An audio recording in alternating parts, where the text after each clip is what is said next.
Une jeune fille noire entra discrètement dans le lycée Victor Hugo. Elle s'appelait Chloé Dubois, et elle était ici pour terminer sa terminale en silence, se fondant invisiblement dans les couloirs bondés. Mais avant que Chloé ne puisse mémoriser la combinaison de son casier, Amélie Marchand, une jeune fille blanche à la peau de porcelaine et au cœur aussi froid que la glace, décida que Chloé serait la cible parfaite pour ses brimades. Cela commença par des rires moqueurs suivis de chuchotements malveillants, puis par des actes d'humiliation intentionnelle devant tout le monde.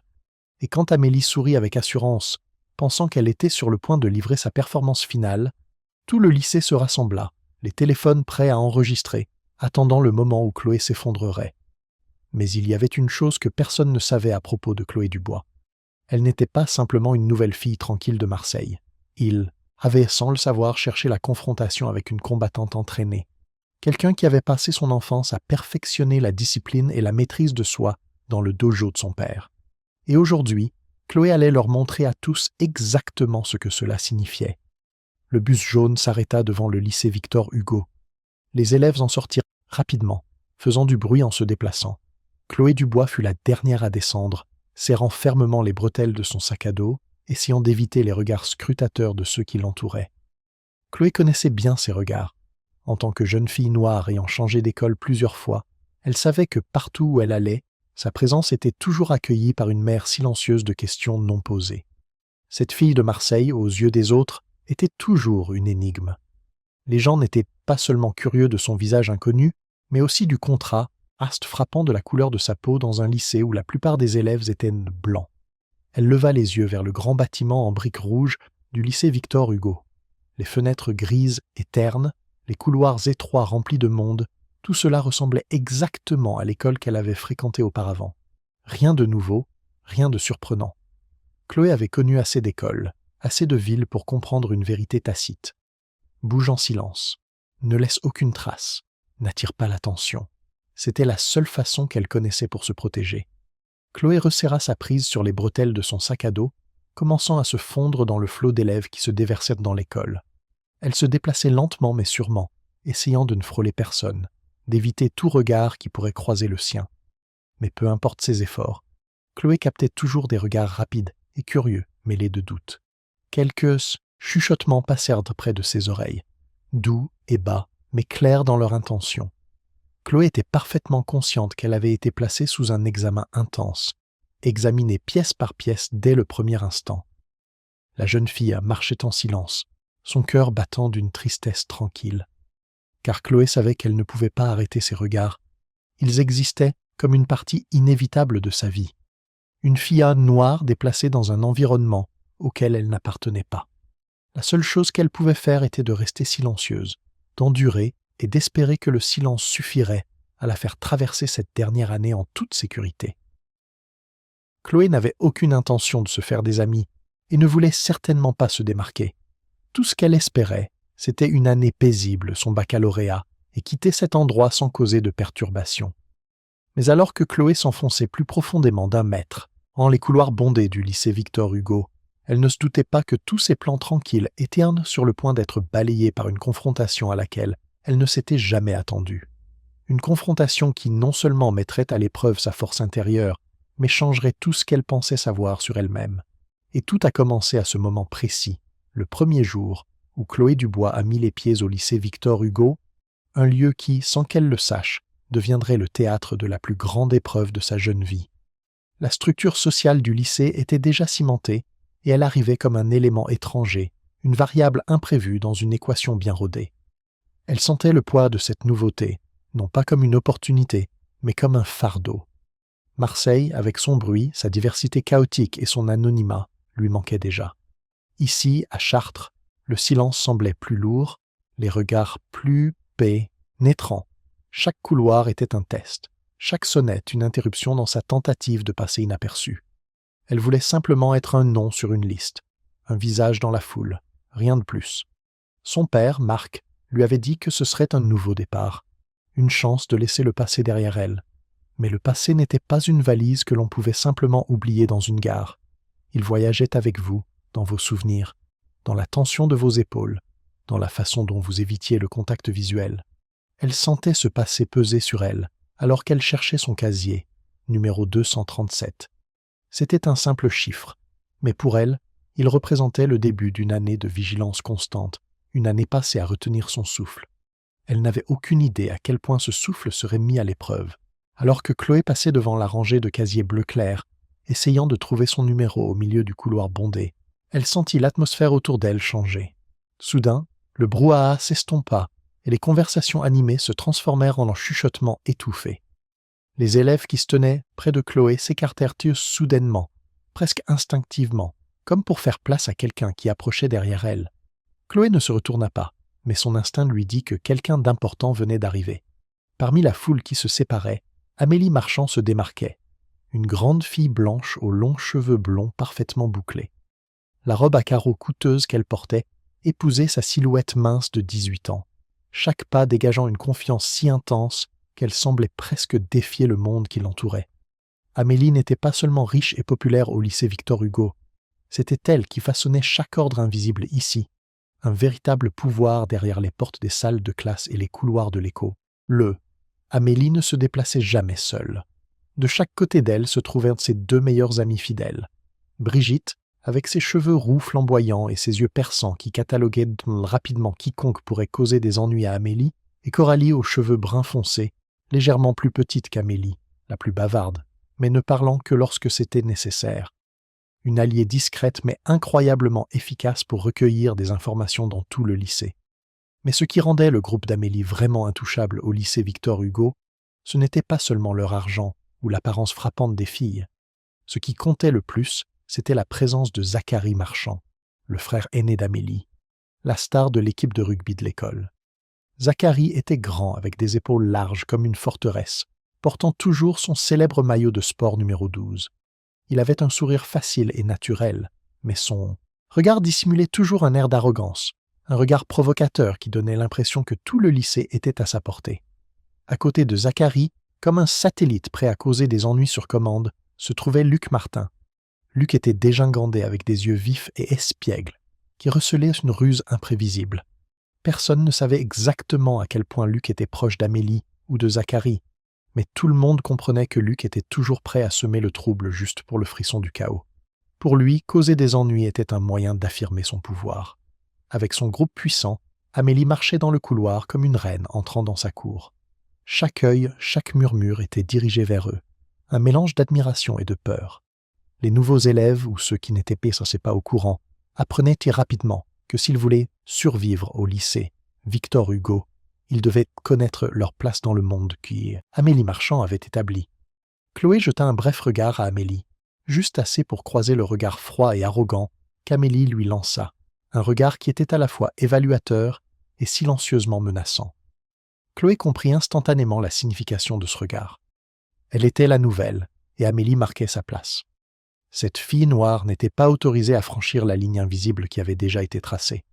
Chloé baissa les yeux, continua à déverrouiller son casier, ignorant délibérément le regard provocateur d'Amélie. Mais à l'intérieur d'elle, un sentiment de malaise commença à grandir. Malgré ses efforts pour éviter l'attention, en restant silencieuse et invisible comme prévu, Chloé réalisa qu'elle ne pourrait pas être complètement invisible dans ce nouveau lycée. La jeune fille ferma doucement son casier, resserra la bretelle de son sac à dos et se dirigea vers son premier cours. Mais en quittant le couloir, Chloé sentit distinctement que ce n'était que le début. Amélie Marchand et son groupe ne s'arrêteraient pas à un simple regard. Quelque chose au fond de son instinct disait à Chloé qu'elle était involontairement entrée dans un monde plein de dangers, cachés qu'elle n'avait pas prévus. Et au lycée Victor Hugo, ce pouvoir silencieux n'avait qu'un seul nom, Amélie Marchand. L'écosystème social du lycée était une bête délicate, et Amélie en était la gardienne. Elle avait passé des années à cultiver cette aura, à tisser un réseau d'influence basé non seulement sur la richesse de sa famille, mais sur une compréhension aiguë de la psychologie adolescente, la peur de l'isolement, le désir d'appartenance. Chloé, avec son silence et son détachement apparent, représentait une anomalie, une dissonance dans la symphonie soigneusement orchestrée par Amélie. Elle ne cherchait pas à s'intégrer, elle ne montrait aucun signe de peur ou d'admiration. Pour Amélie, c'était intolérable. Ce n'était pas personnel, du moins pas encore. C'était une question de maintien de l'ordre. Chaque année, un nouvel élève servait d'exemple, un sacrifice nécessaire sur l'autel de la hiérarchie sociale pour rappeler à tous les règles du jeu. Et cette année, Chloé Dubois, la fille de Marseille, semblait être la candidate idéale. Le premier cours passa lentement, et Chloé choisit une place isolée dans le coin de la salle de classe, d'où elle pouvait observer tranquillement tout le monde sans attirer l'attention sur elle. Mais peu importe ses efforts pour l'éviter, elle pouvait toujours facilement capter le regard froid et perçant occasionnel d'Amélie, calculateur comme si elle planifiait silencieusement quelque chose. Pour Amélie Marchand, l'arrivée de Chloé était l'occasion parfaite de rappeler à tout le monde qui détenait réellement le pouvoir au lycée Victor Hugo. Chaque année, il y avait toujours de nouveaux élèves, et il devait toujours y avoir quelqu'un qui devenait la cible d'Amélie pour consolider sa position au sommet de la hiérarchie sociale ici. Chloé Dubois, la fille de Marseille, avec son attitude calme et réservée, était le choix parfait. Amélie était toujours subtile dans le choix de sa proie. Trop faible, un élève n'attirerait pas l'attention. Mais quelqu'un comme Chloé, silencieuse, différente et se démarquant par son silence, était absolument idéal. Si elle pouvait briser Chloé, Amélie enverrait un message puissant à tout le lycée. Peu importe qui vous étiez ou d'où vous veniez, personne ne pouvait exister en dehors de son contrôle. Quelques heures seulement après la fin du premier cours, les chuchotements discrets commencèrent à se répandre derrière le dos de Chloé. Au début, ce n'étaient que des bavardages inoffensifs comme « c'est la nouvelle de Marseille, elle a l'air un peu bizarre, non ?» Mais très vite, ces chuchotements se traient. Ils transformèrent en ricanements malveillants. Chloé pouvait sentir chaque mot fendre l'air, frappant ses oreilles, comme de petites épines acérées. Bien qu'ils ne lui soient pas adressés en face, ils étaient délibérément assez forts pour qu'elle les entende clairement. Elle ne sait pas s'habiller. Les gens à Marseille s'habillent tous de manière si vulgaire. Elle ne peut probablement même pas finir une phrase correctement. Chloé garda son regard fixé devant elle, faisant semblant de ne pas entendre les moqueries. Mais sa main se serra instinctivement autour du crayon qu'elle tenait. Elle ne connaissait que trop bien la piqûre de tels mots blessants, simplement à cause de la couleur de sa peau, de ses origines, ou simplement parce qu'elle était la nouvelle. Chloé savait que si elle réagissait, même légèrement, cela ne ferait qu'empirer les choses. Amélie observait de loin un sourire subtil se dessinant sur son visage en voyant Chloé ne pas répondre aux taquineries. Pour Amélie, le silence était un signe clair de faiblesse, et la faiblesse était exactement ce dont elle avait besoin pour affirmer sa position. Amélie se pencha et chuchota quelque chose à Brigitte et Coralie.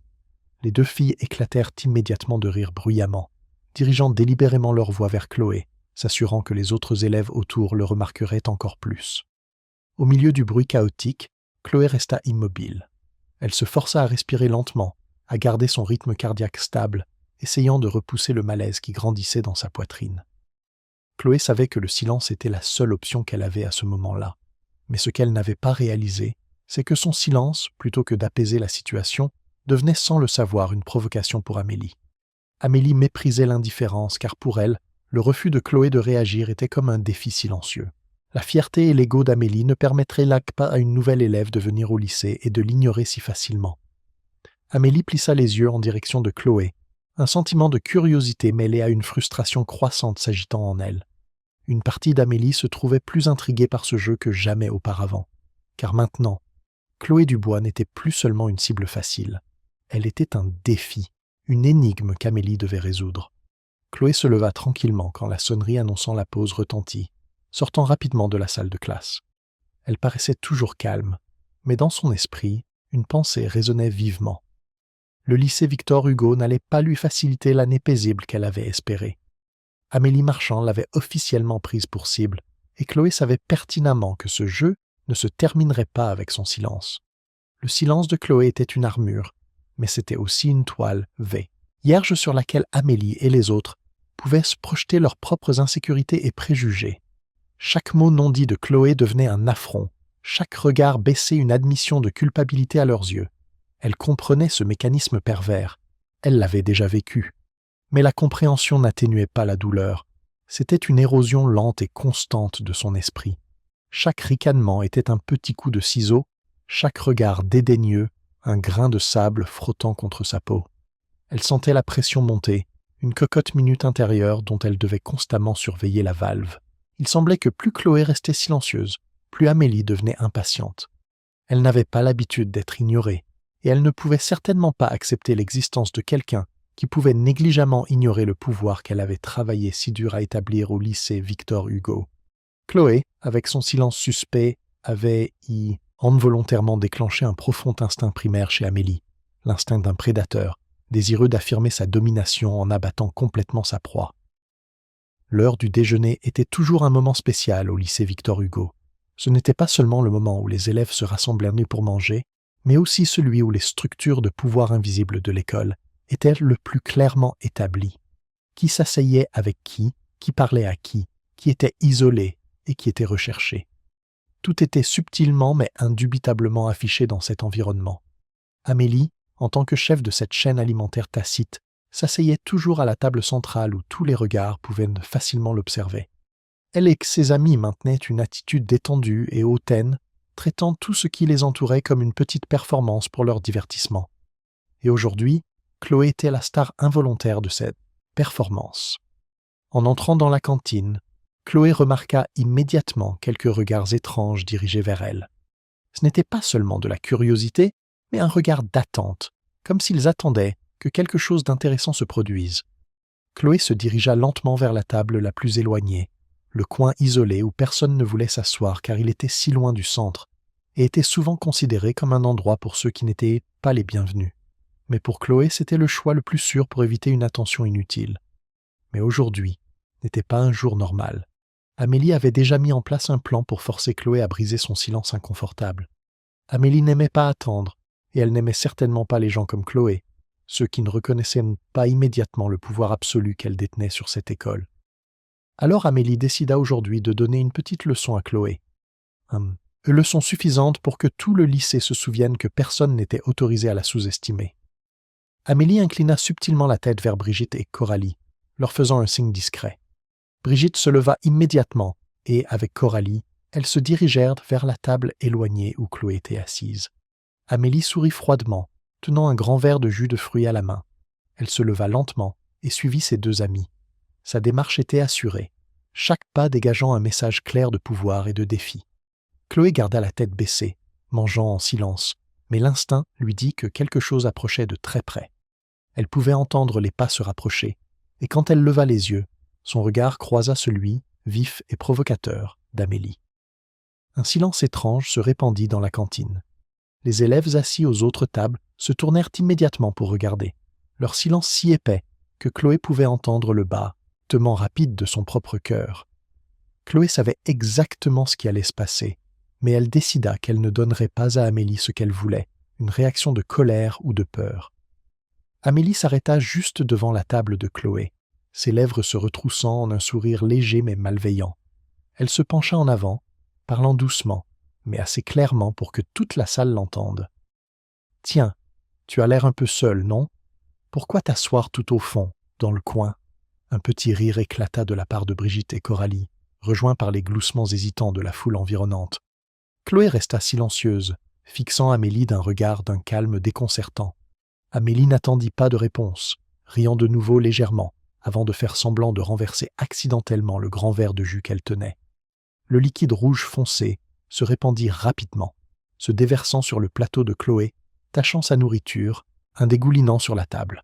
Amélie se redressa immédiatement, feignant la surprise, et s'exclama d'un ton faussement désolé « Oh, je suis tellement désolée, j'ai renversé. » Une explosion de rire remplit la cantine. Des yeux curieux et amusés étaient tous fixés sur Chloé, attendant avec impatience sa réaction dramatique. Mais Chloé ne suivit pas le scénario. La jeune fille resta simplement assise quelques secondes, puis posa doucement sa fourchette sur son plateau. Son regard resta calme, ne montrant aucun signe de colère ou de peur. Lentement, Chloé se leva, ramassa le plateau maintenant taché de jus et se dirigea calmement vers la poubelle au coin de la pièce, jetant tout le plateau dedans. Ses mouvements étaient précis, sans aucun geste superflu. La cantine devint silencieuse, un silence étrange qu'Amélie n'avait jamais connu auparavant.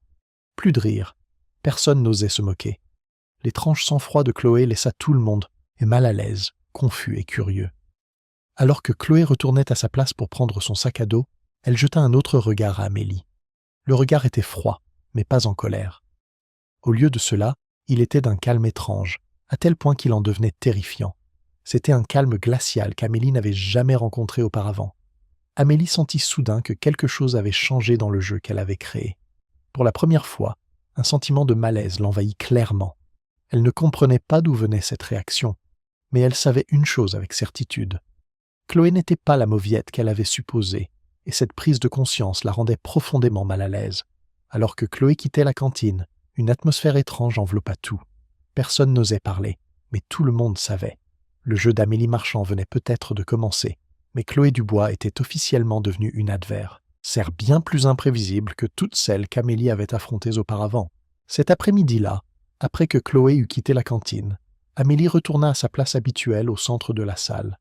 Elle maintint sa posture confiante habituelle, le dos droit, les yeux légèrement levés comme si rien d'inhabituel ne venait de se passer. Mais elle seule savait à quelle vitesse son cœur battait dans sa poitrine. Quelque chose n'allait pas. Quelque chose n'allait vraiment pas. Amélie était habituée au fait que chaque fois qu'elle agissait, ses cibles réagissaient clairement. Colère, peur, confusion, même pleurer devant tout le lycée. C'était ce qu'elle attendait. Une soumission complète pour prouver au monde qui régnait vraiment au lycée Victor Hugo. Mais Chloé Dubois n'avait pas répondu de cette façon. Non seulement elle avait refusé de se soumettre, mais Chloé n'avait même pas réagi du tout. L'attitude calme et indifférente de la nouvelle fille, invisible dans sa présence, donnait à Amélie l'impression de s'être mise dans une situation inconnue qu'elle n'avait jamais affrontée auparavant. Pour la première fois de sa vie, elle sentit le pouvoir absolu qu'elle avait construit vaciller. Tout cela à cause de quelqu'un qui ne faisait rien d'autre que de rester silencieux. Amélie jeta un coup d'œil autour de la cantine. De doux murmures commencèrent à se répandre comme une vague, doux mais assez forts pour attirer l'attention d'Amélie. Des regards rapides, des murmures gênés qui disparaissaient rapidement lorsque ses yeux les balayaient.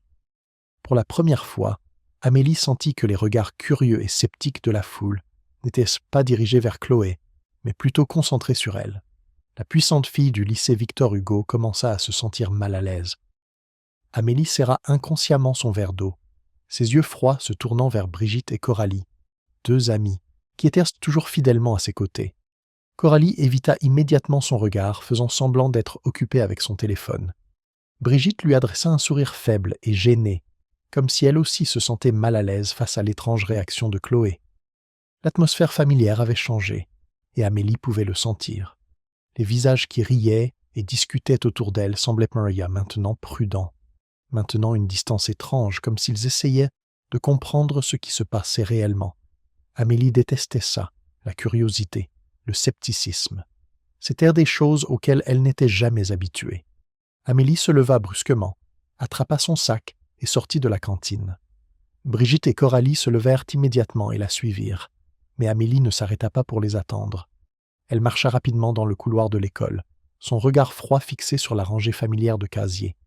Elle avait construit sa position au lycée Victor Hugo en affirmant sa supériorité absolue, en prouvant que personne ne pouvait résister à la pression qu'elle créait. Mais maintenant, tout cela semblait pâlir en comparaison de l'étrange froideur de Chloé. Amélie savait que la seule chose qui maintenait son pouvoir intact était la capacité de faire soumettre les autres. Si cette soumission était menacée, son pouvoir vacillerait aussi. Brigitte et Coralie finirent par rattraper Amélie, marchant silencieusement à ses côtés, craignant de dire un mot. Brigitte jeta un coup d'œil à Amélie et parla prudemment. Elle n'est pas comme les autres, n'est-ce pas? Amélie fronça les sourcils. Cette déclaration la rendit encore plus mal à l'aise. Brigitte avait par inadvertance confirmé sa plus grande peur. Chloé n'était pas seulement une élève normale, quelqu'un qui pouvait être facilement maîtrisé comme tous les autres avant elle. Chloé était différente, et cette différence était ce qui faisait qu'Amélie se sentait mal à l'aise pour la première fois. Amélie s'arrêta brusquement, se tourna vers Brigitte et demanda froidement « Qu'est-ce que tu veux dire par là ?» Brigitte fut prise au dépourvu par la réaction d'Amélie, changeant rapidement de ton et agitant la main pour s'expliquer. « Je veux juste dire, peut-être qu'elle fait juste semblant, comme si elle jouait les durs, mais à l'intérieur, elle a vraiment peur. » Amélie pencha la tête, fixant Brigitte un long moment, puis secoua doucement la tête. Un faible sourire ironique se dessina sur ses lèvres. Non, elle n'a pas peur. C'est ça le problème. Amélie prononça ces mots, et même elle fut surprise de son propre aveu. Cela la rendit encore plus mal à l'aise. Elle ne s'était jamais autorisée à admettre que quelqu'un n'avait pas peur d'elle. Le reconnaître serait comme perdre le pouvoir qu'elle avait travaillé si dur à construire. Coralie intervint prudemment, essayant de calmer la tension. De toute façon, Amélie, peut-être qu'elle a juste eu de la chance cette fois. Dans un jour ou deux, tout redeviendra normal. Qui va te tenir tête longtemps ?» Amélie laissa échapper un rire doux et amer, son regard dérivant le long du couloir. Mais au fond d'elle, le malaise ne faisait que grandir, comme un nuage sombre qui assombrissait lentement son esprit de plus en plus. Chloé Dubois n'était peut-être qu'une nouvelle fille de Marseille, mais cette fille, avec son silence et son étrange froideur, avait fait douter Amélie d'elle-même pour la première fois. Amélie savait que si elle ne mettait pas rapidement un terme à cette menace, son pouvoir ne serait plus aussi solide qu'auparavant. Amélie continua de marcher en silence, mais son cœur n'était plus calme. Pour la première fois de sa vie, Amélie Marchand réalisa quelque chose qu'elle avait toujours évité. Peut-être n'était-elle pas aussi forte et puissante qu'elle l'avait toujours cru. Et ce sentiment de malaise grandissait en elle. Silencieux, mais intense. Ce n'était pas seulement un malaise, c'était une fissure dans les fondations de son identité. Son pouvoir n'était pas une force intérieure, mais un reflet dans les yeux des autres. Si leurs yeux ne reflétaient n'est-ce plus la peur ou l'admiration, alors que lui restait-il? Elle avait toujours considéré les autres comme des pions sur son échiquier, mais Chloé refusait de jouer son rôle. Elle n'était même pas une pièce adverse. Elle semblait jouer à un tout autre jeu selon des règles qu'Amélie ne comprenait pas. Cette incompréhension était plus terrifiante que n'importe quelle confrontation directe. Amélie n'était pas habituée à ce sentiment de malaise. Plus elle pensait à l'attitude froide et déroutante de Chloé, plus elle avait l'impression de perdre le contrôle. C'était inconfortable, comme une petite coupure qui lançait et tendait chaque jour, pas assez profonde pour la faire arrêter, mais impossible à ignorer. Amélie savait très bien que si elle n'agissait pas de manière plus décisive, ce sentiment ne ferait que grandir jusqu'à ce que même elle ne puisse plus le contrôler. Et à partir de cette pensée, Amélie décida de faire monter le jeu à un niveau supérieur. Dans les jours qui suivirent, le harcèlement de Chloé commença à se dérouler de manière plus systématique et visible. Des chuchotements subtils et des taquineries légères au début, tout s'intensifia rapidement en actions plus directes, créant délibérément une pression claire sur elle. Chaque cours, chaque couloir, chaque moment où Chloé apparaissait, Amélie et ses amis trouvaient toujours un moyen de faire sentir à Chloé qu'elle n'était pas la bienvenue au lycée Victor Hugo. En classe, Amélie était toujours l'instigatrice. Elle et Brigitte choisissaient souvent des places juste à côté de Chloé Abbé, chuchotant intentionnellement des histoires inventées pour se moquer d'elle assez fort pour que Chloé l'entende. Chaque mot était comme une aiguille perçant l'esprit de Chloé, mais elle ne réagissait pas. Pas une seule fois Chloé ne leva les yeux, ou ne montra le moindre signe d'inconfort. Elle maintenait son attitude froide et constante, refusant de donner satisfaction à Amélie.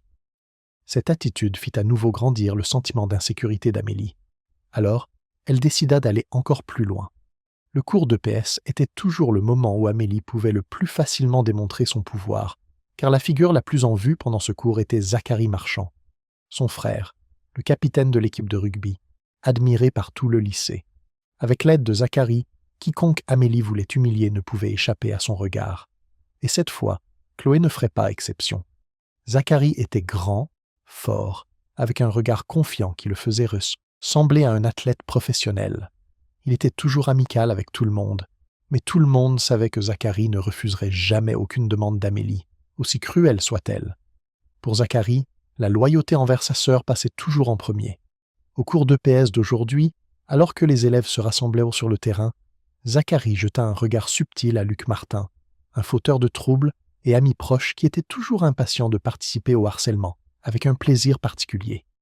Luc sourit légèrement, comprenant immédiatement ce que Zacharie voulait faire. Au début du cours, tout le monde forma rapidement des groupes pour s'échauffer. Chloé choisissait toujours un coin tranquille, loin de l'attention.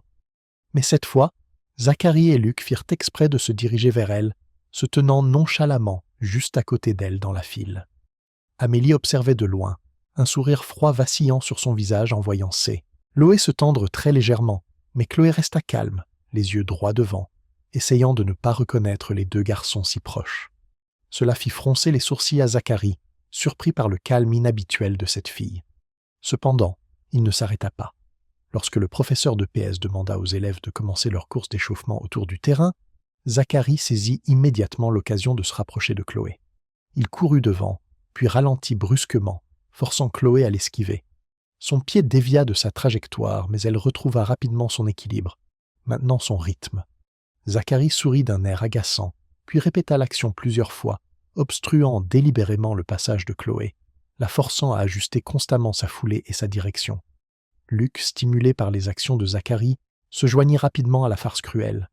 Il faisait semblant de heurter l'épaule de Chloé en la dépassant. Chaque coup était assez fort pour faire légèrement trébucher Chloé, mais pas assez pour attirer l'attention du professeur. Chloé sentit clairement chaque coup, mais elle ne réagit toujours pas. Ses yeux restèrent fixés sur le chemin devant elle, déterminée à ne montrer aucune colère ou faiblesse qu'Amélie attendait. Chloé savait que la seule chose que des gens comme Zacharie et Luc espéraient était une réaction de sa part, et elle était déterminée à ne pas leur donner cette satisfaction. Amélie observait attentivement de loin, scrutant chaque mouvement de Chloé. Plus elle regardait, plus elle ne pouvait pas comprendre pourquoi Chloé restait si calme. Cette attitude froide donnait à Amélie l'impression de ne plus avoir le contrôle de la situation comme elle le pensait. Un moment de confusion et de déception se mêla à l'intérieur d'Amélie. Pendant un bref instant, Amélie se demanda si elle avait mal jugé Chloé. Peut-être que Chloé était plus forte que Saul, une apparence fragile ne le suggérait. Mais immédiatement, sa fierté la poussa à rejeter cette pensée. Elle décida de continuer car Amélie n'avait jamais accepté de perdre facilement. À la fin du cours de PS, Chloé quitta calmement le terrain sans un mot de plainte, sans aucun regard de colère. Cette attitude ne fit qu'inciter les autres élèves à regarder Chloé avec un mélange de surprise et d'admiration. Des chuchotements se répandirent, et Amélie pouvait les entendre clairement. C'est étrange, elle n'a pas réagi du tout. Chloé est vraiment différente. Amélie serra le poing, son cœur battant la chamade, réalisant que son jeu était allé beaucoup plus loin qu'elle ne l'avait initialement prévu. Parce que Chloé Dubois n'était pas seulement silencieuse pour endurer, elle était silencieuse pour défier le pouvoir d'Amélie Marchand. Le sentiment de pouvoir qui lui glissait entre les doigts rendait Amélie de plus en plus impatiente. Chat! Que fois que Chloé passait calmement devant ses brimades subtiles, chaque fois que Chloé maintenait cette attitude froide et composée, Amélie sentait sa fierté être blessée plus profondément. Pour Amélie Marchand, le pouvoir au lycée Victor Hugo était quelque chose qu'elle ne pouvait jamais accepter de perdre. Pourtant, c'était maintenant Chloé, une fille silencieuse, mystérieuse et différente qui menaçait directement la position qu'Amélie avait travaillé si dur à construire. Après une série de tentatives de harcèlement subtil et de provocations qui n'avaient pas réussi à obtenir l'effet désiré, Amélie savait qu'il était temps d'intensifier les choses de manière claire et décisive. Elle avait besoin d'un coup direct, un coup assez fort pour faire perdre complètement son sang-froid à Chloé. Elle voulait que tout le lycée soit témoin de l'humiliation publique de Chloé, pour que personne n'ose plus jamais remettre en question ou douter de son pouvoir. Le moment parfait était toujours pendant le déjeuner, lorsque la cantine était la plus fréquentée et que tous les yeux étaient concentrés sur le centre, observant chaque petite interaction dans ce microcosme de la société. Amélie décida d'utiliser cet espace familier comme scène pour sa performance finale. Ce serait la dernière fois qu'elle permettrait à Chloé de maintenir ce calme insupportable. Ce jour-là, à l'heure du déjeuner, Amélie entra dans la cantine avec une expression composée mais glaciale. Brigitte et Coralie juste derrière elle. Chloé avait pris sa place habituelle, la table du coin au fond de la salle, l'endroit qu'elle choisissait toujours pour éviter l'attention non désirée. Mais aujourd'hui, tout serait différent. Amélie avait un plan clair et déterminé, et elle était résolue à le mener à bien parfaitement. Amélie se dirigea directement vers le centre de la pièce où elle s'asseyait habituellement, mais ses yeux restèrent sans fixer sur Chloé. Les élèves à proximité commencèrent à la remarquer, se taisant, la curiosité montant alors qu'ils attendaient que quelque chose se produise. Amélie se leva, portant son plateau, et fit semblant de passer nonchalamment près de la table de Chloé comme si ce n'était qu'une simple coïncidence. Mais alors qu'elle n'était plus qu'à quelques pas de Chloé, Amélie accéléra soudainement sa vitesse, heurtant délibérément l'épaule de Chloé de toute la force de son corps. L'impact fut assez fort pour faire tomber le plateau de Chloé de ses mains. Un bruit sec et discordant résonna dans le silence tendu de la cantine, alors que la nourriture de Chloé s'éparpillait sur le sol. Quelques gouttes de sauce éclaboussèrent sur ses chaussures blanches immaculées. Amélie se figea juste devant Chloé, un sourire victorieux et provocateur traversant brièvement son visage. Elle haussa les épaules de manière exagérée, ses yeux brillants, du plaisir suffisant de penser qu'elle avait enfin réussi à mettre Chloé en colère, ou du moins à lui faire perdre cette expression froide et détachée. « Oh, pardon, je ne t'avais pas vu » dit Amélie à voix haute, sa voix dégoulinant de sarcasme, provoquant des ricanements nerveux chez les élèves de la cantine, comme s'il s'agissait d'un réflexe automatique chaque fois qu'Amélie parlait.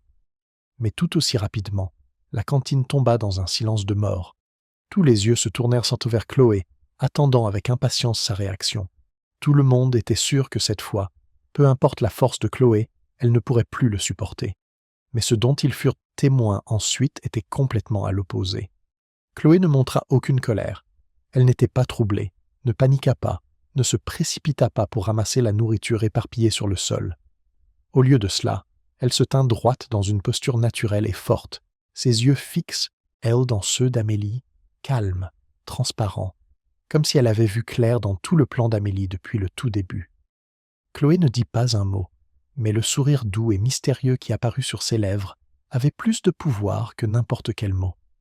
Ce sourire n'était pas celui de quelqu'un d'humilié, c'était le sourire de quelqu'un en contrôle total de la situation, quelqu'un de complètement insensible au jeu d'enfant.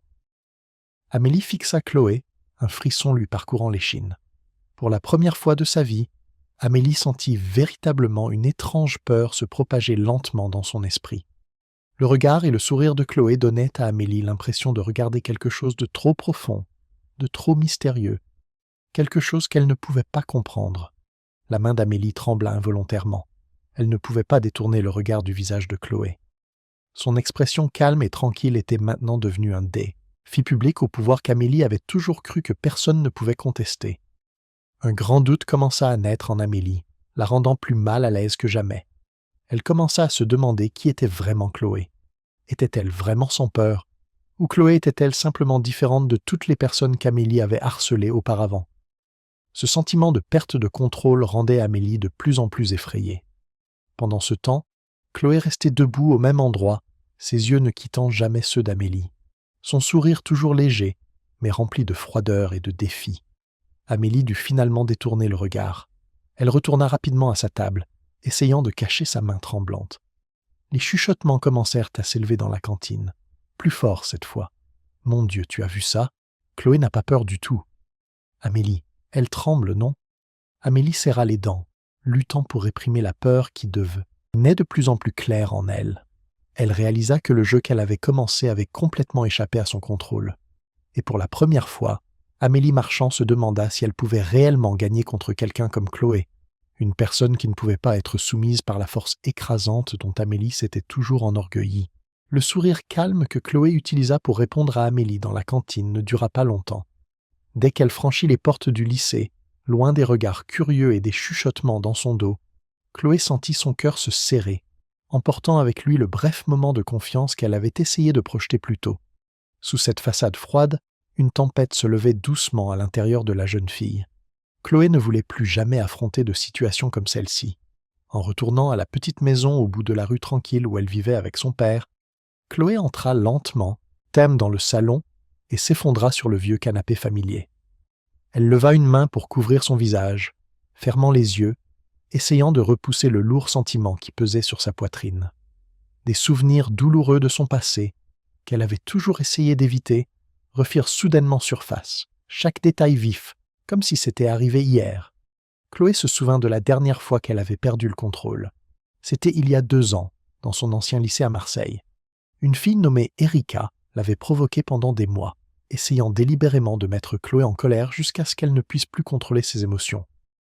En un bref instant, tout s'était brisé. Chloé avait réagi instinctivement, utilisant les techniques d'arts martiaux que son père lui avait enseignées depuis son enfance pour se défendre, mais elle avait mal jugé sa propre force. Erika avait fini à l'hôpital avec des blessures graves, et Chloé avait été forcée de changer de lycée pour recommencer à zéro. Depuis ce jour, Chloé s'était promis qu'elle ne perdrait plus jamais le contrôle. Elle ne voulait blesser personne, surtout pas ceux qui essayaient de la blesser.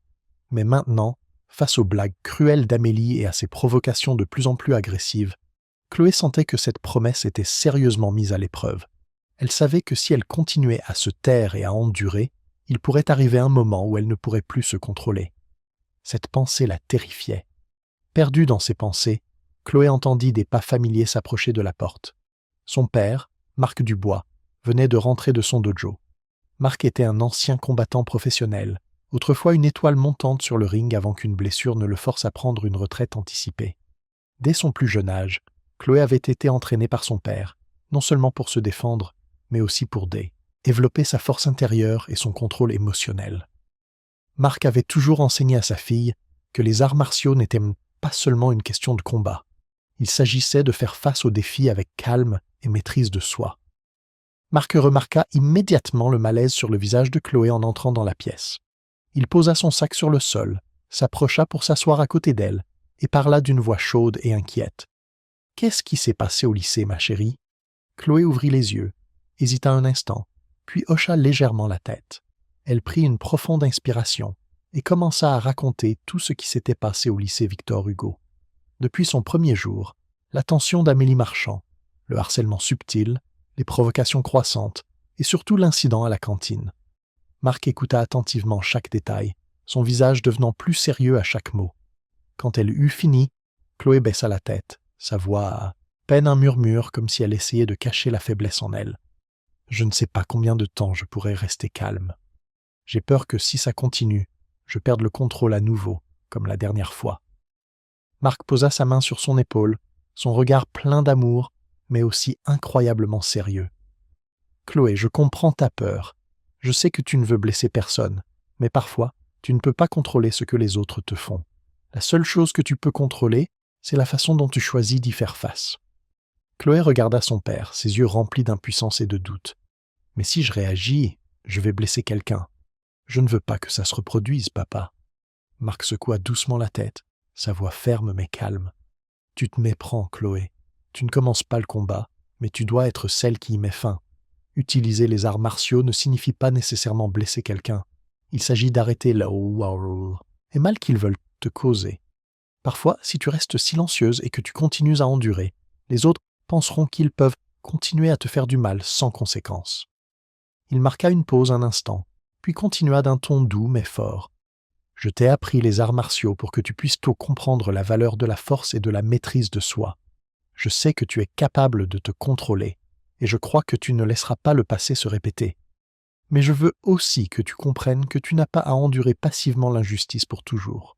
Parfois, répondre de manière appropriée est le seul moyen de te protéger et d'arrêter le mal pour de bon. » Chloé resta assise, écoutant silencieusement les paroles de son père. Chaque phrase s'enfonçait profondément dans son cœur, réveillant quelque chose qui était en sommeil depuis longtemps.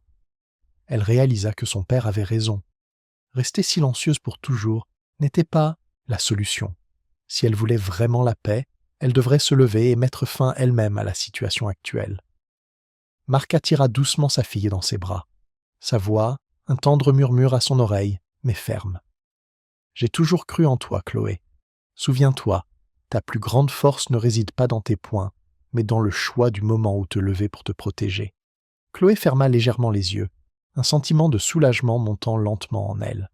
Elle comprenait maintenant que cette bataille n'était pas quelque chose qu'elle avait commencé, mais qu'elle serait celle qui y mettrait fin de manière décisive et calme. Et cette fois, Chloé savait exactement ce qu'elle devait faire. Le lendemain matin, alors que Chloé entrait dans le couloir familier du lycée Victor Hugo, elle sentit immédiatement le changement dans l'atmosphère. Quelque chose était différent, se propageant à travers les chuchotements silencieux et les yeux curieux qui suivaient chacun de ses pas. Chloé sut tout de suite que ce n'était plus seulement des taquineries. Quelque chose de plus sérieux se préparait. Un sentiment lourd monta dans sa poitrine, mais cette fois, elle n'était pas mal à l'aise comme avant. Après sa conversation avec son père la veille au soir, Chloé était prête à tout affronter. À quelques pas de là, Chloé vit la cause de cette attention particulière. Un petit morceau de papier était collé sur son casier. Chloé s'approcha lentement, voyant clairement le message soigneusement manuscrit mais provocateur. « Après les cours aujourd'hui derrière le gymnase, sois là si tu ne veux pas être traité de lâche pour toujours. Amélie Marchand. » Chloé fixa silencieusement les mots pendant un long moment. Autour d'elle, d'autres élèves se tenaient en petits groupes, faisant semblant d'être occupés. Mais en réalité, ils observaient silencieusement sa réaction. Tout le monde savait que ce n'était pas seulement une menace ordinaire. C'était un défi public dont Amélie voulait que tout le monde soit témoin. Chloé comprit clairement. Amélie affirmait une fois de plus son pouvoir absolu, forçant Chloé à se soumettre ou à reculer. Chloé décolla doucement le papier, le plia soigneusement et le glissa calmement dans la poche de sa veste. Son visage resta froid, ne montrant aucun signe de peur ou de confusion. Mais dans le cœur de Chloé, les pensées montaient plus fortes que jamais. Elle savait que cette fois, elle ne pouvait pas rester silencieuse comme avant. Amélie et son groupe ne s'arrêteraient pas. Ils ne lâcheraient jamais prise jusqu'à ce qu'ils se sentent satisfaits de leur victoire devant tout le monde au lycée. À ce moment-là, de loin, Amélie descendit lentement le couloir, suivie de Brigitte, Coralie, Zacharie et Luc. Leurs pas résonnaient vivement dans l'espace étrangement silencieux. Amélie regarda directement Chloé, un sourire froid et provocateur apparaissant sur ses lèvres. Les yeux d'Amélie brillaient de la confiance et de l'arrogance habituelle qu'elle utilisait pour intimider les autres. Mais cette fois, Chloé ne détourna pas le regard. Elle rencontra calmement le regard d'Amélie, direct et déterminé. Amélie s'approcha, s'arrêtant juste devant Chloé, parlant intentionnellement assez fort pour que les élèves environnants l'entendent. « J'espère que tu te montreras, Chloé. Je suis fatigué de voir ta pathétique fausse expression de dur. Cette fois, je vais te donner une leçon pour que tu comprennes ta vraie place au lycée Victor Hugo. » Amélie marqua une pause, son sourire suffisant s'élargissant alors qu'elle continuait d'un ton plus moqueur. « Bien sûr, tu pourrais toujours choisir d'être une lâche, ne pas te montrer et continuer à fuir comme tu le fais toujours. » De petits rires vinrent de Brigitte et Coralie derrière Amélie, Randa et le couloir plus tendu que jamais. Chloé ne répondit toujours pas immédiatement. Au lieu de cela, elle garda son regard froid et composé fixé sur Amélie, et quand elle parla enfin, sa voix était calme, stable, mais portait une puissance indéniable. « Je serai là. » Avec cette simple déclaration, tout le couloir tomba dans un silence absolu. Amélie fut légèrement surprise. Elle ne s'attendait pas à ce que Chloé accepte le défi si facilement, mais elle masqua rapidement sa surprise par un sourire froid et confiant. « Bien, ne me déçois pas, Chloé. » Amélie se retourna et s'éloigna, mais au fond d'elle, un étrange malaise commença à s'agiter. Le calme de Chloé fit à nouveau douter Amélie de ce qu'elle essayait d'accomplir. Mais maintenant, elle ne pouvait plus reculer devant le défi. Ce jeu de pouvoir était allé trop loin, et Amélie le savait mieux que quiconque. Cette bataille déterminerait sa véritable position au lycée Victor Hugo.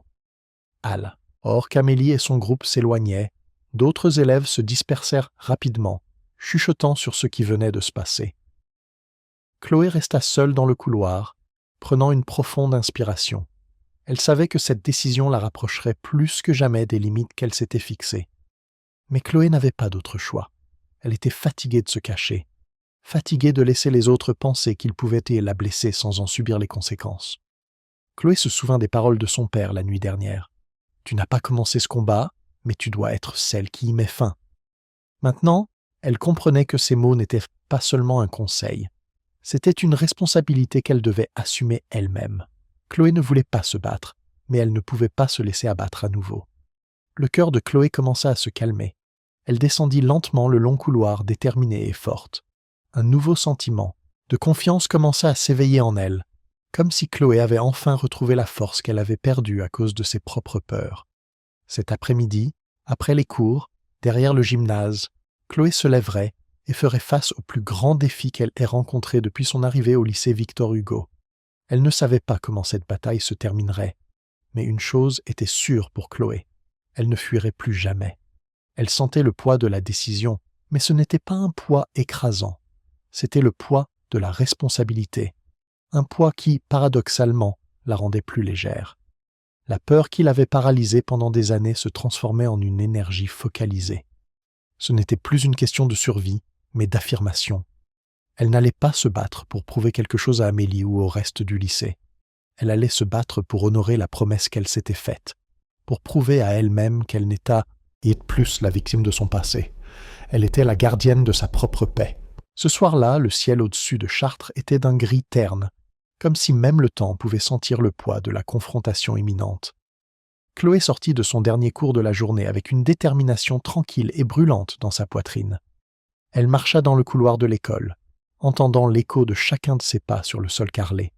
Son cœur battait vite, non pas de peur, mais parce qu'elle savait qu'elle était sur le point d'affronter quelque chose qu'elle avait toujours évité, un vrai combat, un combat où elle ne pouvait plus rester sur la touche. Alors que Chloé tournait le dernier coin du couloir, le terrain de sport derrière l'école apparut. Une petite foule s'était déjà rassemblée, une vingtaine d'élèves, tous chuchotant, attendant avec anxiété. Chloé les regarda, ses yeux s'arrêtant sur Amélie Marchand, celle qui se tenait au milieu de la foule avec cet air de défi familier. Amélie se tenait droite, les bras croisés avec arrogance sur sa poitrine, et derrière elle se trouvaient Brigitte, Coralie, Zacharie et Luc. Tous regardaient Chloé avec une curiosité mêlée d'excitation, attendant clairement un spectacle divertissant. Amélie pencha légèrement la tête, un sourire moqueur apparaissant alors que Chloé s'approchait lentement. Elle fit un pas en avant, sa voix forte et claire, intentionnellement juste assez forte pour que tout le monde l'entende. « Je pensais que tu t'enfuirais comme la petite souris effrayée que tu es, Chloé, mais je suis contente que tu aies encore un peu de courage pour te montrer. » De légers gloussements parcoururent la foule derrière Amélie, mais Chloé resta imperturbable. Elle fixa Amélie calmement et profondément, son visage vide de toute expression. Ce regard, calme et résolu, fit sentir à Amélie, pendant un instant, que quelque chose n'allait pas, comme si elle venait d'entrer dans une situation qui échappait à son contrôle. Mais Amélie repoussa rapidement ce sentiment. Elle sourit narquoisement, élevant la voix pour que toute la foule puisse l'entendre. « Aujourd'hui, je vais te donner une leçon dont tu te souviendras toute ta vie. Tu dois comprendre ta place ici, ta place en tant que personne ne veut voir. » Amélie s'avança de nouveau, réduisant l'écart entre elles à moins de 2 mètres. Un air tendu entoura la foule, tous les yeux désormais entièrement fixés sur les 2 figures centrales. Chloé resta immobile, regardant droit dans les yeux d'Amélie avec une froideur presque terrifiante. Quand elle parla, sa voix était calme, mais portait un tel poids et une telle détermination que personne ne pouvait l'ignorer. « Amélie, tu vas regretter d'avoir fait ça. » L'avertissement de Chloé, doux mais puissant, sembla figer tout l'espace autour d'eux. La foule se tut instantanément, personne n'osant même respirer trop fort. Amélie fronça les sourcils, un vague sentiment de malaise montant à nouveau en elle. Mais sa fierté et son arrogance ne lui permettaient pas de reculer. Elle devait aller de l'avant pour sauver la face devant tout le monde. « Oh, j'ai si peur !» se moqua Amélie, essayant de cacher le malaise grandissant en elle. Elle se retourna vers Zacharie et Luc, hochant légèrement la tête comme pour signaler qu'il était temps d'agir. Zacharie et Luc s'avancèrent immédiatement, se tenant derrière Amélie, leurs expressions pleines de défi. Zacharie, grand et bâti comme une star du rugby, se tenait les bras croisés, dégageant une présence menaçante. Luc, quant à lui, arborait un sourire malicieux, impatient de s'engager dans n'importe quel type de confrontation physique avec un enthousiasme particulier. Amélie croyait que la pression de ses amis suffirait à faire reculer Chloé sans avoir besoin, de recourir à la violence réelle. Mais elle se trompait. Chloé resta sur ses positions, ne montrant aucune peur face à la pression d'Amélie et de son groupe. Elle les observait simplement en silence, comme si elle avait déjà prévu tout ce qui allait se passer. Amélie devint frustrée et confuse par l'indifférence glaçante de Chloé. Sa patience commençait à s'épuiser. « Assez, Chloé. Pour qui te prends-tu à te tenir ici et à me défier ?» Amélie s'avança, se rapprochant, ses yeux remplis de colère et de frustration. Chloé regarda profondément dans les yeux d'Amélie une fois de plus, et à ce moment-là, elle sut qu'il n'y avait pas de retour en arrière possible. Elle se souvint des paroles de son père. « Tu ne commences pas le combat, mais tu dois être celle qui y met fin. » Chloé comprit que c'était le moment pour elle de se lever, de se défendre de la manière la plus claire et la plus décisive possible. « Je t'ai prévenu, » dit Lantemais, « Ante Chloé, chaque mot clair et délibéré. Mais si tu veux toujours continuer, alors sois prête pour les conséquences. » Amélie sentit un léger malaise dans sa poitrine aux mots confiants de Chloé, mais elle força néanmoins une expression calme et se tourna pour s'adresser à la foule derrière elle. « Vous voyez ça? Cette petite fille pense encore qu'elle peut me menacer. » Le rire de la foule retentit à nouveau, mais cette fois il était plus faible, presque hésitant. Il semblait que même ceux qui les entouraient commençaient à sentir le changement dans l'air. Ils commencèrent à se demander si Amélie avait vraiment le contrôle de la situation. Chloé resta ferme, son regard résolu et plus calme que jamais. Elle n'avait plus peur et elle n'avait aucune raison d'éviter cette confrontation. Ce combat n'était pas quelque chose qu'elle avait voulu, mais il se produisait, et elle ne se laisserait pas abattre à nouveau. L'atmosphère tendue et lourde enveloppa tout le terrain de sport derrière l'école. Tout le monde comprenait que ce qui allait se passer à ce moment déterminerait le sort et la véritable position de chacun. Et Chloé savait que la bataille décisive finale venait de commencer. La tension dans l'air derrière le lycée sembla se figer un instant avant d'exploser. Tous les regards étaient fixés sur Chloé et Amélie. Dans ce bref instant, Chloé resta immobile, sa respiration régulière, son regard froid et inébranlable, alors qu'elle regardait directement Amélie, déclarant silencieusement qu'elle ne reculerait plus jamais. Amélie sentit une vague de malaise monter en elle, mais sa fierté et la pression des regards curieux autour d'elle la poussèrent à agir. Elle jeta un coup d'œil à Zacharie, et il s'avança immédiatement avec un air confiant et arrogant, croyant que sa force supérieure suffirait à mettre rapidement fin à cette confrontation. Zacharie se rapprocha de Chloé, et, une expression de défi sur le visage. Il ne dit pas un mot, se contenta de sourire narquoisement et leva la main, visant à pousser Chloé au sol, un mouvement qu'il avait utilisé sur d'innombrables adversaires sur le terrain de rugby. Mais Zacharie avait complètement mal jugé son adversaire cette fois. En un instant, avant que la grande main de Zacharie ne puisse toucher Chloé, elle esquiva en douceur avec un mouvement rapide et étonnamment agile. Chloé fit un pas vers la droite, rapide comme l'éclair, et attrapa le poignet de Zacharie, utilisant sa propre force et son élan pour faire pivoter son corps. Une seconde plus tard, Zacharie sentit son équilibre complètement perdu. Avant qu'il ne puisse comprendre ce qui s'était passé, Chloé appliqua habilement une technique de traction et de poussée, envoyant Zacharie s'écraser au sol avec un bruit sourd. Le son de l'impact fut assourdissant dans le silence complet de la foule. Zacharie Gis était étalé sur le sol, haletant d'étonnement. Ses yeux étaient grands ouverts d'incrédulité face à ce qui venait de se produire. Un joueur de rugby imposant et puissant comme lui avait été mis à terre sans effort en une fraction de seconde par une fille aussi petite que Chloé. L'étonnement était clair sur les visages de chaque élève témoin de la scène. Personne n'aurait pu prédire ce résultat. Amélie resta figée, son visage visiblement pâle, la peur qu'elle avait ressentie devenant plus claire que jamais.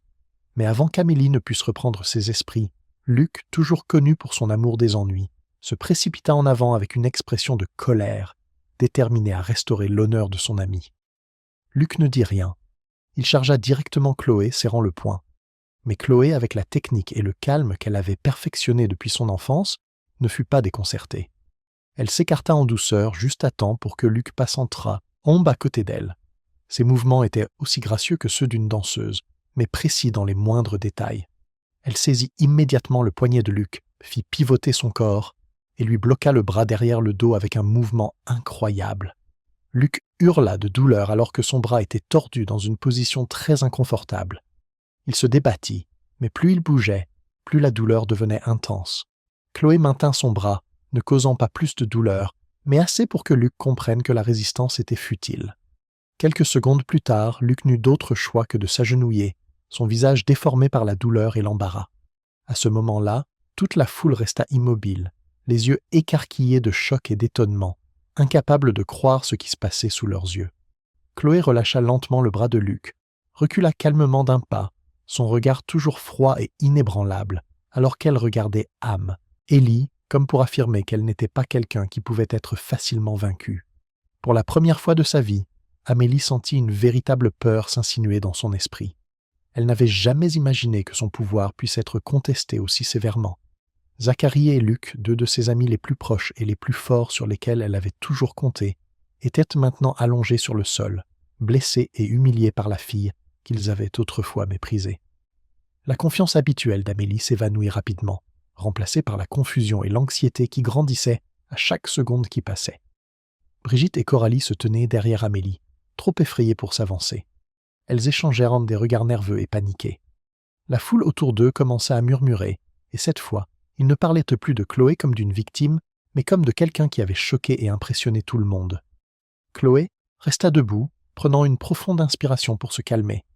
Elle ne se sentait pas triomphante d'avoir mis à terre Zacharie et Luc, mais elle savait que c'était quelque chose qu'elle devait faire. Elle ne voulait blesser personne, mais elle ne pouvait plus supporter le harcèlement insensé. Amélie se tenait face à Chloé, essayant de dissimuler sa peur et sa perte de sang-froid avec son expression arrogante habituelle. Mais maintenant, elle ne pouvait plus maintenir cette façade. Sa voix tremblait, remplie de colère et de confusion. « Tu penses que tu as gagné ?» Chloé regarda Amélie, son regard plus froid et plus clair que jamais. Sa voix résonna assez fort pour que toute la foule l'entende. « Je t'ai prévenu. Tu as choisi ce combat, pas moi. » Cette simple phrase fut comme une douche froide pour Amélie. Pour la première fois de sa vie, elle réalisa qu'il n'y avait rien qu'elle puisse faire pour sauver cette situation. Le pouvoir d'eau, né, elle s'était autrefois enorgueillie, s'effondrait maintenant devant tous les élèves de l'école. Dans le silence absolu de la foule, Chloé recula lentement d'un pas, son regard toujours résolu et fort. Elle ne savait pas ce qui se passerait ensuite, Mais une chose était certaine, elle avait officiellement mis fin à cette bataille selon ses propres termes. Ce n'était pas de la violence pour la violence, c'était l'application d'un principe. L'art qu'elle avait appris n'était pas un outil d'agression, mais de neutralisation. Elle n'avait pas cherché à briser des os, mais à briser une illusion, l'illusion de la supériorité d'Amélie, construite sur l'intimidation et non sur une force réelle. Chaque mouvement avait été calculé pour désarmer, pas pour détruire. Elle sentait le regard de la foule, non plus curieux ou moqueur, mais respectueux, voire craintif. Elle n'avait pas cherché cela, mais c'était la conséquence inévitable de la vérité errée. Éveillée au grand jour, Chloé venait de se retourner pour s'éloigner, laissant derrière elle le silence stupéfait de la foule, quand soudain, un cri de désespoir et de colère retentit derrière elle. Amélie, le visage déformé par une perte de contrôle, n'était plus assez calme pour considérer son image ou son honneur. Ce qu'elle voyait devant ses yeux était un spectacle inacceptable, la défaite amère qu'elle n'avait jamais imaginée de sa vie. La rage monta en elle, et Amélie chargea Chloé par derrière, espérant que cette attaque surprise l'aiderait à retrouver la dignité qu'elle avait perdue. Mais Amélie se trompait lourdement. Chloé n'avait jamais baissé sa garde, car elle avait été trop bien entraînée pour rester alerte à toute menace potentielle. Dès qu'Amélie toucha le dos de Chloé, en un instant aussi rapide que l'éclair, Chloé réagit avec un mouvement de défense parfait. Elle s'écarta en douceur, attrapa le poignet d'Amélie et fit pis, voter son corps pour tirer doucement, faisant perdre complètement l'équilibre à Amélie, qui faillit tomber au sol. Mais Chloé ne laissa pas Amélie tomber. Elle la maintint dans une position instable, juste assez pour qu'Amélie sente sa propre impuissance et son échec total. Amélie regarda avec panique le sol sous elle, son corps tremblant de peur et d'humiliation. C'était la première fois de sa vie qu'Amélie sentait vraiment à quel point elle était petite et impuissante. Autrefois, quelqu'un qui se croyait forte, puissante et invulnérable, elle n'était maintenant rien de plus qu'un gâchis faible et en difficulté, sous le contrôle total de Chloé. Chloé se pencha près de l'oreille d'Amélie, sa voix un murmure froid, clair et tranchant comme une lame aiguisée, qui taillait la fierté d'Amélie avec finalité. « Tu n'as jamais été forte, et tu ne me contrôleras jamais. » Ces mots furent comme une balle dans le cœur d'Amélie. Ils ne brisèrent pas, seulement complètement sa fausse confiance. Ils effacèrent toute illusion de pouvoir absolu qu'elle avait soigneusement construite et protégée à tout prix. Amélie frissonna, sa respiration s'accéléra, ses yeux grands ouverts de terreur, alors que la douloureuse vérité s'enfonçait lentement au plus profond de son esprit. Chloé relâcha lentement sa prise, laissant doucement Amélie se tenir sur ses jambes tremblantes. Amélie recula d'un pas, les yeux vides, alors qu'elle fixait le vide. Elle regarda autour d'elle, rencontrant les visages qu'il avait autrefois admirés, autrefois craintes. Mais maintenant, il ne restait que le mépris et la pitié. Une douleur profonde et insupportable se répandit dans tout le corps d'Amélie. C'était le moment où le pouvoir qu'elle avait autrefois détenu si fermement s'était complètement effondré sous les yeux de tous. Brigitte et Coralie, qui avaient toujours été aux côtés d'Amélie, reculèrent maintenant tranquillement, leurs yeux lévitants, ne voulant plus être impliqués. Même Zacharie et Luc, qui venaient à peine de se relever après leurs propres humiliations, baissèrent simplement la tête en silence, ne montrant aucun signe qu'ils étaient prêts à protéger Amélie. Ils l'avaient tous abandonnée au moment où elle avait le plus besoin d'eux. Amélie sentit un sentiment de solitude écrasant l'envahir. Elle avait autrefois cru que le pouvoir était tout. Mais maintenant que ce pouvoir avait complètement disparu, laissant un vide immense qu'elle ne savait pas comment combler. Les larmes commencèrent à monter à ses yeux, mais elle se força à les retenir, ne voulant pas s'effondrer davantage devant les gens autour d'elle. Chloé resta immobile, son regard calme et froid, dirigé vers Amélie. Elle ne ressentait aucune joie de l'échec d'Amélie, mais elle comprenait que c'était nécessaire pour enfin mettre fin à cette bataille insensée. Elle n'était pas celle qui devait endurer, et Amélie devait réaliser que personne ne pouvait contrôler ou harceler les autres, pour toujours sans en subir les conséquences. Amélie recula lentement, ses jambes lourdes comme si elle traînait des milliers de pierres derrière elle. Chaque œil observait ses pas lents et défaits.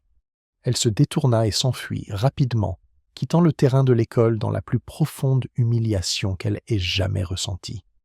Son pouvoir s'était complètement effondré, et elle savait qu'elle ne pourrait jamais le retrouver.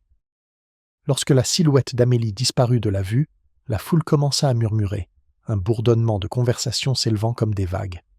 Mais cette fois, Les discussions étaient entièrement différentes. Ils parlaient de Chloé avec respect, avec une admiration sincère. Chloé regarda autour d'elle et soupira doucement de soulagement. Enfin, elle avait fait ce que son père avait toujours voulu, mettre fin à la bataille de manière décisive et claire sans causer de mal inutile à personne. Chloé se retourna et s'éloigna, laissant derrière elle la cour de l'école avec une atmosphère entièrement différente. Elle savait que cette bataille l'avait non seulement aidée à se redécouvrir, mais avait également envoyé un message puissant à tous ceux qui y avaient assisté. Le vrai pouvoir ne vient jamais de la menace ou de la domination des autres, mais de la force intérieure, du courage et de la capacité à faire face aux défis sans jamais se perdre. Et c'était la plus grande victoire que Chloé ait remportée dans cette bataille. La solitude qui attendait Amélie dans sa fuite était un abîme qu'elle n'avait jamais connu. Son identité était si intimement liée à son statut social que sans lui, elle ne savait plus qui elle était. La peur qu'elle inspirait aux autres était un miroir qui lui renvoyait une image de force. Maintenant, le miroir était baie, risé, et les éclats ne reflétaient qu'une fille effrayée et seule. Le lendemain, alors que la lumière du soleil matinal filtrait à travers les fenêtres et se répandait dans les couloirs du lycée Victor Hugo, toute l'école semblait immergée dans une atmosphère inconnue qui n'avait jamais été ressentie auparavant. Si hier avait été le jour de la chute d'Amélie Marchand, aujourd'hui était le jour où toute l'école devait apprendre à s'adapter à une nouvelle réalité, où tous les anciens ordres s'étaient complètement désintégrés. Amélie marcha dans le couloir avec un cœur lourd et un esprit confus. Jamais auparavant elle n'avait senti ses pas si difficiles, comme si le sol familier de cette école était soudainement devenu étranger. Les regards qui la craignaient, l'admiraient et même se tenaient à distance d'elle avaient radicalement changé. Maintenant, ils étaient indifférents, l'évitaient, ou pire, remplis de pitié. C'était un sentiment que Amélie n'avait jamais connu auparavant, et il érodait lentement sa grande estime de soi d'antan. Amélie baissa la tête, essayant d'éviter les regards scrutateurs autour d'elle. Les chuchotements ne portaient plus l'admiration ou la peur. Au lieu de cela, ils étaient remplis de curiosité mêlée de fausse sympathie. Elle réalisa rapidement que le pouvoir qu'elle avait passé des années à construire et à renforcer s'était complètement effondré après un seul après-midi. Maintenant, elle n'était plus qu'une faible ombre dans le couloir bondé. Pendant ce temps, dans un autre coin du couloir, Chloé entra dans l'école avec une expression calme et naturelle, comme si rien ne s'était passé. Elle ne montrait aucun signe de joie ou de suffisance de la victoire de la veille, car dans son cœur, elle ne l'avait jamais considérée comme une bataille digne d'être gagnée. Chloé voulait simplement vivre en paix, étudier normalement et ne devenir la cible de personne. Mais le lycée Victor Hugo ne regardait plus Chloé avec des yeux froids ou distants. Les élèves, qui s'étaient autrefois tenus à l'écart, observant silencieusement de loin, commençaient maintenant à regarder Chloé avec un mélange d'admiration et de curiosité. Ils ne la comprenaient pas entièrement, mais ils savaient une chose avec certitude. Chloé n'était pas faible, et elle n'était pas quelqu'un qui pouvait être facilement vaincu par n'importe quelle pression. Quelques élèves hochèrent la tête pour la saluer à son passage, tandis que d'autres l'observaient silencieusement avec respect. Chloé répondit à tous avec un sourire doux et sincère, mais elle n'avait aucune intention de prendre la place d'Amélie. Chloé n'avait jamais voulu être la reine ou contrôler les autres. Elle voulait simplement être respectée et vivre sa vie comme elle l'entendait. Non loin de Chloé, Amélie se tenait silencieusement près de son casier, les mains tremblantes, les paumes moites alors qu'elle entendait clairement les murmures autour d'elle. Amélie a vraiment tout perdu. Je n'aurais jamais pensé qu'elle connaîtrait un jour comme celui-ci. Ouais, de reine à riser de tout le lycée en un seul après-midi. Amélie retint ses larmes, son cœur endolori comme si on l'étouffait.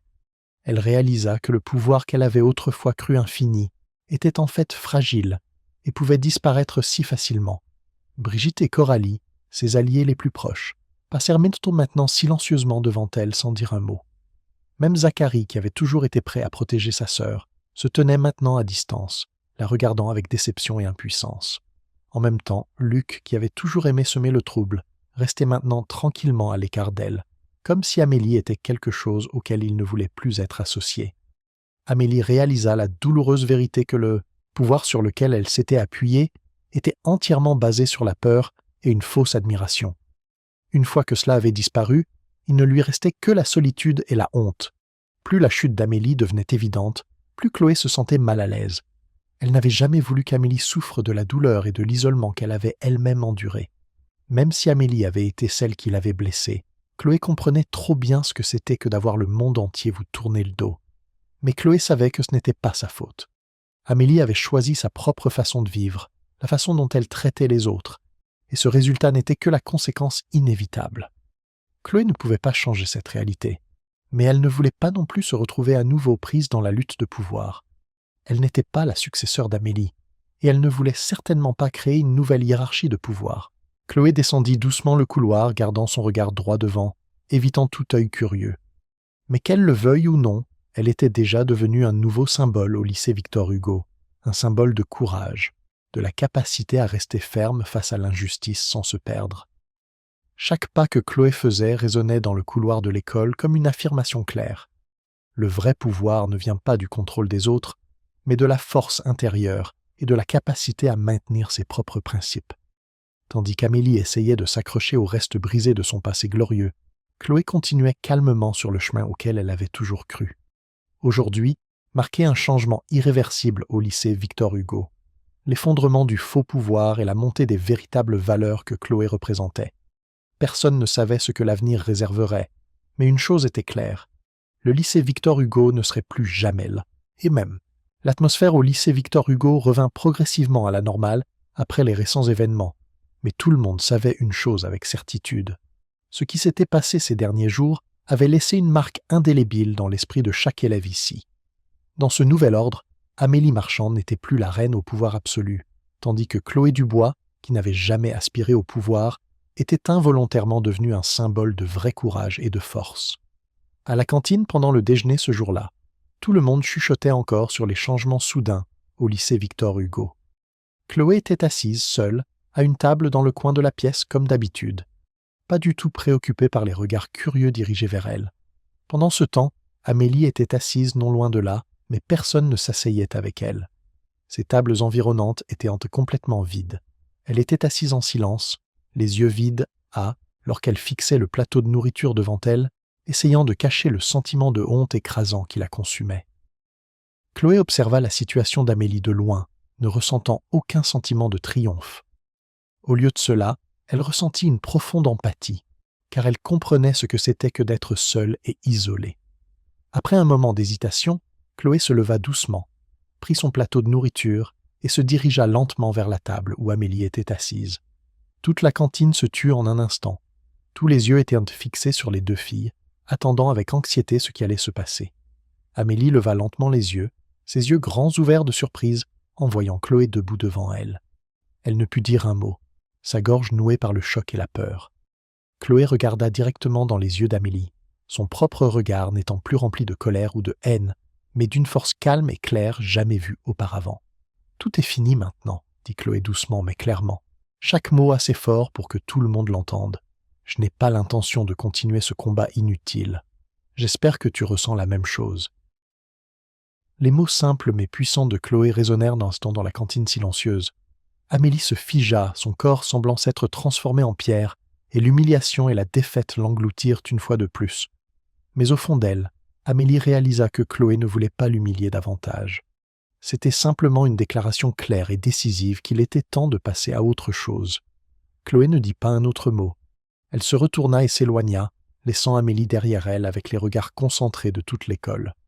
Les pas de Chloé étaient légers et sereins, sans aucun sentiment de fierté ou d'arrogance. Elle partit simplement, avec la dignité de quelqu'un qui n'avait besoin ni de victoire, ni de reconnaissance, ni de pouvoir de la part de quiconque. Amélie resta figée sur place, la douleur et la honte l'accablant dans le silence prolongé. Ceux qui l'entouraient se détournèrent progressivement, continuant leur repas en chuchotant doucement, laissant Amélie faire face à la dure réalité de ce qu'elle venait de vivre. Le pouvoir qu'elle avait autrefois cru invincible avait complètement disparu, laissant un vide qu'Amélie ne savait pas comment combler. Alors que Chloé sortait de la cantine, elle sentit la douce lumière du soleil sur son visage, apaisant les profondes blessures qu'elle avait autrefois endurées. Elle savait que la vie au lycée Victor Hugo serait désormais plus facile, non seulement pour elle, mais pour beaucoup d'autres qui avaient souffert sous l'oppression subtile du faux pouvoir qu'Amélie représentait autrefois. Mais plus important encore, Chloé réalisa la vraie valeur du pouvoir et de l'autorité. Le vrai pouvoir ne résidait pas dans la capacité de contrôler, de supprimer ou de harceler les autres. Il ne s'agissait pas de prouver qui était le plus fort ou qui serait le vainqueur final. Le vrai pouvoir était la capacité de se maîtriser, de maintenir son respect de soi et son calme face aux défis les plus difficiles de la vie.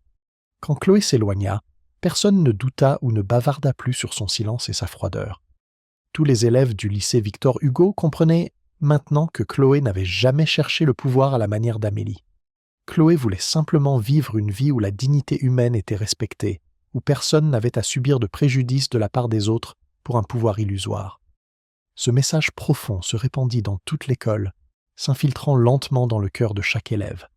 Ceux qui s'étaient autrefois tenus silencieusement à l'écart, avaient participé ou avaient été témoins de harcèlement, commencèrent à réfléchir plus sérieux, semant sur eux-mêmes. Le lycée Victor Hugo n'était plus un endroit où le pouvoir était construit sur la peur et l'oppression. Maintenant, tout le monde comprenait que la vraie force était le courage de se lever et de protéger ses valeurs, ne permettant jamais à personne de les diminuer ou de les contrôler.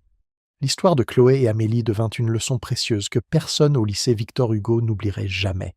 Elle leur rappelait que peu importe où ils se trouvaient, ou quelles que soient les circonstances, la chose la plus importante était la capacité de rester fidèle à soi-même, de faire face aux défis avec confiance, sans se perdre face aux pressions extérieures. Et c'est la forme la plus vraie de pouvoir qu'une personne puisse avoir, le pouvoir du respect de soi, du courage et de la force intérieure qui ne ploie jamais devant personne. L'histoire de Chloé nous a montré clairement que la vraie force ne réside pas dans le harcèlement, ou le contrôle des autres, mais dans la capacité à maintenir le respect de soi, la résilience et le calme face aux défis de la vie. Le plus grand pouvoir que chaque personne puisse atteindre est le pouvoir de se contrôler. Et vous? Si vous vous trouviez à la place de Chloé, comment feriez-vous face aux harceleurs? Si vous avez trouvé cette histoire significative, n'oubliez pas d'aimer, de partager cette vidéo avec vos amis et de vous abonner à la chaîne pour nous aider à diffuser des valeurs positives à plus de gens. Merci d'être toujours avec nous et de nous écouter.